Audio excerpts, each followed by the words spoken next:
साथियों, अगर आप रेलवे की किसी भी परीक्षा की तैयारी कर रहे हैं तो ये सेशन आप सभी के लिए बहुत इम्पोर्टेंट होने वाला है। इसमें सभी महत्वपूर्ण प्रश्नों को लिया गया है जो कि आपके आगामी एग्जाम में पूछे जा सकते हैं। तो चलिए आज की वीडियो शुरू करते हैं। पहला क्वेश्चन है, जीन का आकार कैसा होता है? तो सर्पिलाकार जीन का आकार होता है। जल में सबसे कम घुलनशील गैस कौन सी है? तो ये नाइट्रोजन N2 गैस है। अगला, अमोनियम क्लोराइड के जलीय विलयन की प्रकृति कैसी होती है? तो इसकी प्रकृति अम्लीय होती है। तापमान और दाब की समान स्थितियों के अंतर्गत सभी गैसों के समान आयतन में अणुओं की समान संख्या रहती है। यह नियम किसके द्वारा कहा जाता है? तो ये एवोगाद्रो का नियम कहा जाता है। अगला क्वेश्चन, एथिल अल्कोहल का समावयवी कौन सा है? तो डाई मैथिल ईथर, जो कि एथिल अल्कोहल का समावयवी है। अगला क्वेश्चन, डॉक्टर हरगोविंद खुराना को किसके लिए नोबेल पुरस्कार प्राप्त हुआ है? तो जेनेटिक कोड का लेख पढ़ने के लिए डॉक्टर हरगोविंद खुराना को नोबेल पुरस्कार प्राप्त हुआ है। अगला क्वेश्चन है, जब दो पिंड आपस में टकराते हैं तो विज्ञान की भाषा में उसे क्या कहते हैं? तो उसे संगठन कहा जाता है। अगला क्वेश्चन, गतिज ऊर्जा सदैव होती है। तो गतिज ऊर्जा जो कि सदैव धनात्मक रहती है। एक वायुमंडलीय दाब में होते हैं तो 10 की पावर 13 मिली बार, जो कि एक वायुमंडलीय दाब में होते हैं। अगला क्वेश्चन है, एक बार में कितने पास्कल होते हैं? तो 10 की पावर 5 पास्कल, जो कि एक बार में होते हैं। अगला क्वेश्चन, एक मिली बार कितने पास्कल के बराबर होता है? तो 10 की पावर 2 पास्कल के बराबर एक मिली बार होता है। किसी बल के कारण द्रव में डूबी हुई कोई वस्तु हल्की प्रतीत होती है, जो कि उत्प्लावन बल के कारण ऐसा होता है। अगला क्वेश्चन, दो सतहों के मध्य सापेक्ष गति प्रारंभ होने से पूर्ण उत्पन्न घर्षण बल को क्या कहते हैं? तो इसे स्थैतिक बल कहते हैं। अगला, विशिष्ट ऊष्मा का मात्रक क्या होता है? तो एक कैलोरी प्रति ग्राम डिग्री सेंटीग्रेड, जो कि विशिष्ट ऊष्मा का मात्रक होता है। अगला, यदि जल पर दाब कम कर दिया जाए तो वह कितने ताप पर उबलेगा? तो 100 डिग्री सेंटीग्रेड से कम ताप पर उबल जाएगा। अगला, CGS पद्धति में गुप्त ऊष्मा का मात्रक क्या होता है? तो कैलोरी प्रति ग्राम, जो कि CGS पद्धति में गुप्त ऊष्मा का मात्रक होता है। SI और MKS पद्धति में गुप्त ऊष्मा का मात्रक क्या होता है? तो जूल पर किलोग्राम होता है मात्रक, ध्यान रखेंगे। अगला क्वेश्चन है, अभिसारी लेंस की फोकस दूरी होती है तो चिन्ह में धनात्मक होती है।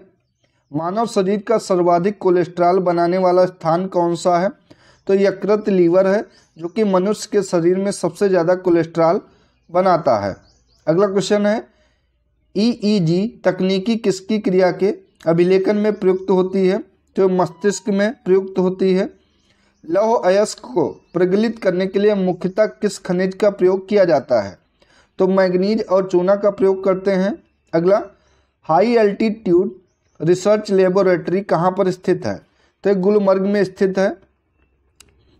कॉलरा हैजा उत्पन्न होता है। तो कॉलरा या हैजा जो कि जीवाणु बैक्टीरिया से उत्पन्न होता है। अगला प्रश्न है, अल्फांसो क्या है? तो अल्फांसो जो कि आम की एक किस्म होती है। DNA का मूल मात्रक क्या होता है?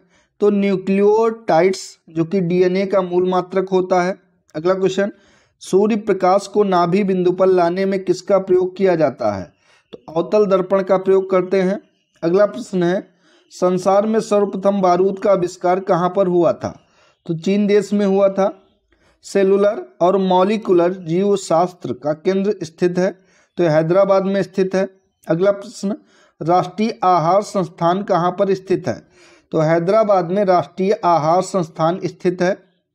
भौतिक विज्ञान में पहला नोबेल पुरस्कार जीतने वाले व्यक्ति कौन थे? तो ये विलियम रोएंटजन थे, जिन्होंने भौतिक विज्ञान में पहला नोबेल पुरस्कार जीता था। अगला क्वेश्चन है, सूर्य की किरणों की तीव्रता मापने वाले उपकरण को क्या कहते हैं? तो इसे एक्टियोमीटर कहते हैं। एक उड़ते हुए चक्के की प्रति सेकंड घूर्णन गति किससे मापी जाती है? तो स्ट्रोबोस्कोप से मापी जाती है। ऑक्सीजन की खोज किसने की थी? तो प्रिस्टले ने की थी, ध्यान रखेंगे। अगला, पानी पर तैरती वस्तु का आभासी भार कितना होता है? तो 0 होता है। अगला प्रश्न है, TNT ट्राई नाइट्रो टोल्यूइन महत्वपूर्ण है, जो कि एक विस्फोटक पदार्थों के लिए महत्वपूर्ण है। अगला प्रश्न है, कैंसर अस्थि मज्जा के कौन से भाग को प्रभावित करता है? तो ये ल्यूकेमिया को प्रभावित करता है। अगला प्रश्न, सूर्य तारों के जिस परिवार से संबंधित है उसे जाना जाता है, तो उसे सुपरनोवा जाना जाता है।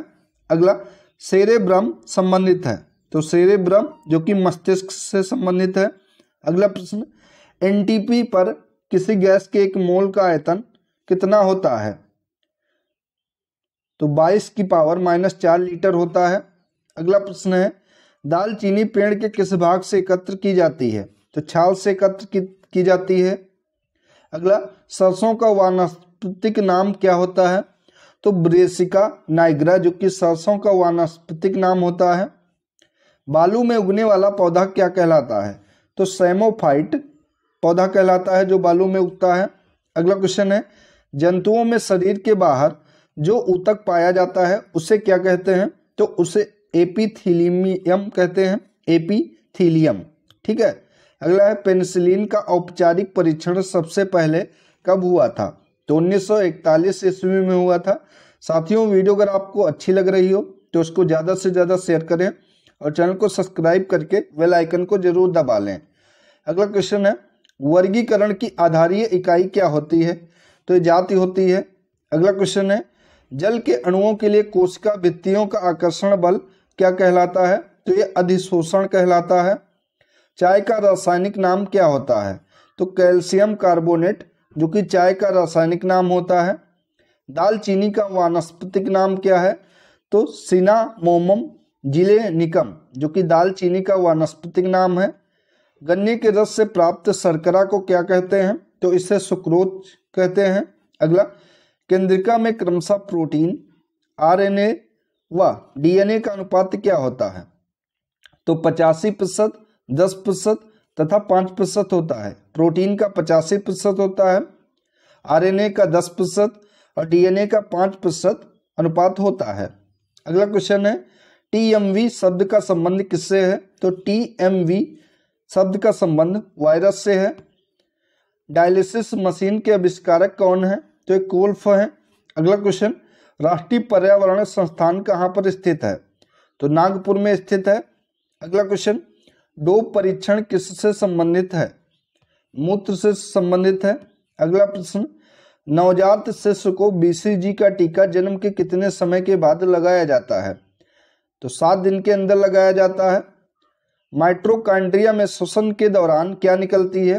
तो माइटोकॉन्ड्रिया में श्वसन के दौरान ऊर्जा निकलती है। अगला क्वेश्चन, सहजीविता का सर्वोत्तम उदाहरण कौन सा है? तो लाइकेन, जो कि सहजीविता का सर्वोत्तम उदाहरण है। अगला क्वेश्चन, मनुष्य द्वारा संचित आयोडीन का संग्रह किसमें होता है? तो थायराइड ग्रंथि में होता है। इंसुलिन किसके उपापचय को नियंत्रित करता है? तो कार्बोहाइड्रेट के उपापचय को इंसुलिन नियंत्रित करता है। अगला क्वेश्चन है, परागकणों के अध्ययन को क्या कहा जाता है? तो पेलिनोलॉजी, जो कि परागकणों के अध्ययन को कहा जाता है। अगला, रक्त का प्रवाह रोकने के लिए किस रसायन का प्रयोग किया जाता है? तो फेरिक क्लोराइड का प्रयोग करते हैं। अगला क्वेश्चन है, अनानास किस प्रकार के फल का उदाहरण है? तो ये सोरोसिस फल के उदाहरण है। एटीपी का निर्माण होता है, तो माइटोकॉन्ड्रिया में एटीपी का निर्माण होता है। अगला क्वेश्चन, कोशिका की ट्रैफिक पुलिस किसे कहते हैं? तो गाल्जी काय को कोशिका की ट्रैफिक पुलिस कहा जाता है। अगला क्वेश्चन है, फूल वाले पौधे क्या कहलाते हैं? तो फैनरोगेम्स, जो कि फूल वाले पौधे कहलाते हैं। विशिष्ट प्रकार की कोशिकाएं मिलकर क्या बनाती हैं? तो ये ऊतक का निर्माण करती हैं। पेशियों को हड्डियों से जोड़ने वाले संयोजी ऊतक को क्या कहते हैं? तो इसे स्नायु कहते हैं। मानव शरीर को प्रतिदिन निकोटिनिक अम्ल की कितनी मात्रा आवश्यक होती है? तो 15 ग्राम मात्रा आवश्यक होती है। अगला प्रश्न, चूहों में क्रोमोसोम की संख्या कितनी होती है? तो 40 होती है चूहों में क्रोमोसोम की संख्या। अगला प्रश्न है, काली खांसी से कौन सा अंग प्रभावित होता है? तो श्वसन तंत्र प्रभावित होता है। अगला प्रश्न है, मनुष्य के रक्त में मलेरिया परजीवी का पता सर्वप्रथम किसने लगाया था? तो चार्ल्स लेवरेन ने लगाया था।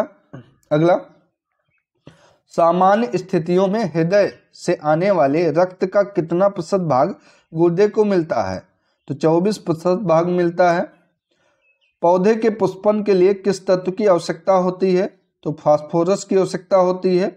अगला प्रश्न, शरीर के निर्जलीकरण यानी कि डिहाइड्रेशन के दौरान शरीर में किसकी कमी हो जाती है?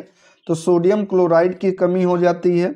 अगला प्रश्न, जुगनू की चमक किस पदार्थ के कारण होती है? तो लूसीफेरिन पदार्थ के कारण जुगनू की चमक होती है।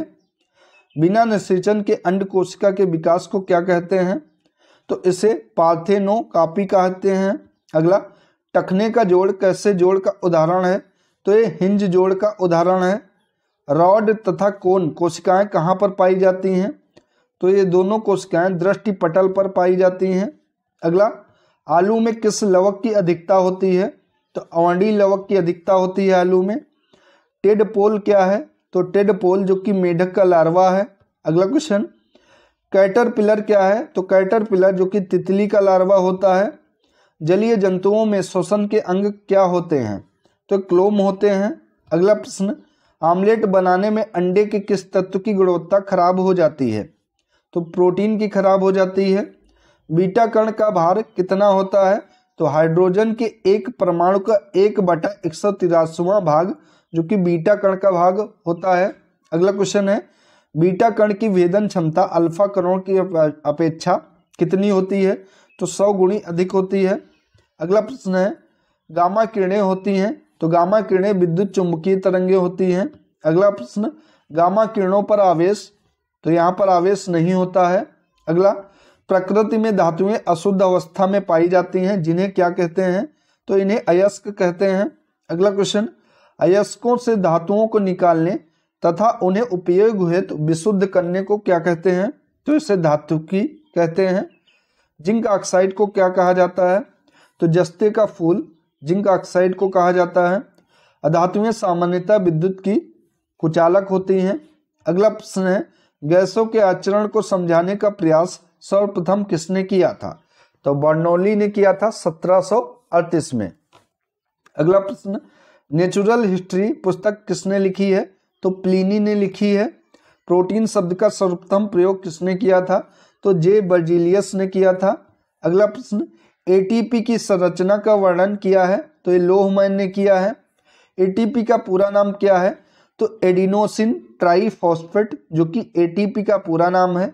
अगला प्रश्न, कौन सा नाइट्रोजन समाचार आरएनए में तो होता है लेकिन डीएनए में नहीं होता है? तो ये यूरेसिल होता है। अगला, सबसे छोटे आरएनए अणु हैं। तो एक आरएनए अणु सबसे छोटा है। अगला, मस्तिष्क का सबसे अधिक जटिल एवं विशिष्ट भाग क्या कहलाता है? तो प्रमस्तिष्क कहलाता है। हाइपोग्लासल तंत्रिकाएं कहाँ से निकलती हैं? तो ये मेडुला से निकलती हैं। अगला प्रश्न, सीने की हड्डी क्या कहलाती है? तो सीने की हड्डी उरोस्थि कहलाती है। अगला प्रश्न, पीयूष ग्रंथि कहाँ पर पाई जाती है? तो पीयूष ग्रंथि जो कि मस्तिष्क में पाई जाती है। पुरुषों में यौवन के लिए जिम्मेदार हार्मोन कौन सा है? तो टेस्टोस्टेरोन है। अगला, हृदय का चौड़ा ऊपरी भाग क्या कहलाता है? तो अलिंद कहलाता है। हृदय का सिकुड़ना क्या कहलाता है? तो हृदय का सिकुड़ना जो कि सिस्टोल कहलाता है। हृदय का फैलना क्या कहलाता है? तो डायस्टोल कहलाता है। अगला प्रश्न है, जड़, तना तथा पत्ती के पूर्ण अभाव वाले पौधों को किस वर्ग में रखा जाता है? तो इन्हें थैलोफाइटा वर्ग में रखते हैं। अगला प्रश्न है, जीव द्रव्य में पाए जाने वाले मुख्य कार्बोहाइड्रेट कौन कौन से हैं? तो ये सुक्रोज, फ्रक्टोज और ग्लूकोज, ये 3 मुख्य कार्बोहाइड्रेट पाए जाते हैं। अगला प्रश्न है, स्वतः जनन के सिद्धांत को किसने असत्य सिद्ध किया है? तो ये फ्रांसिस रेड्डी ने असत्य सिद्ध किया है। अगला प्रश्न है, मूत्र में प्रोटीन की विद्यमानता को क्या कहते हैं? तो इसे एल्बुमिन कहते हैं। अगला, जंतु अपना भोजन किस रूप में संचित करते हैं? तो ग्लाइकोजन के रूप में जंतु अपना भोजन संचित करते हैं। पौधे अपना भोजन किस रूप में संचित करते हैं? तो स्टार्च के रूप में संचित करते हैं। अगला, जीवन की उत्पत्ति किस काल में हुई है? तो प्री कैम्ब्रियन काल में जीवन की उत्पत्ति हुई है। छोटी आंत की लंबाई कितनी होती है? तो लगभग 7 मीटर छोटी आंत की लंबाई होती है। सबसे पहले किस वैज्ञानिक ने अग्नाशय से इंसुलिन प्राप्त की है? तो वेंटिंग व वेस्ट ने 1922 में प्राप्त की है। अगला प्रश्न है, कोशिका झिल्ली किसकी बनी होती है? तो कोशिका झिल्ली का निर्माण प्रोटीन एवं लिपिड से होता है। तो साथियों, ये थी आज की महत्वपूर्ण वीडियो जो कि रेलवे के किसी भी एग्जाम के लिए बहुत इंपॉर्टेंट है।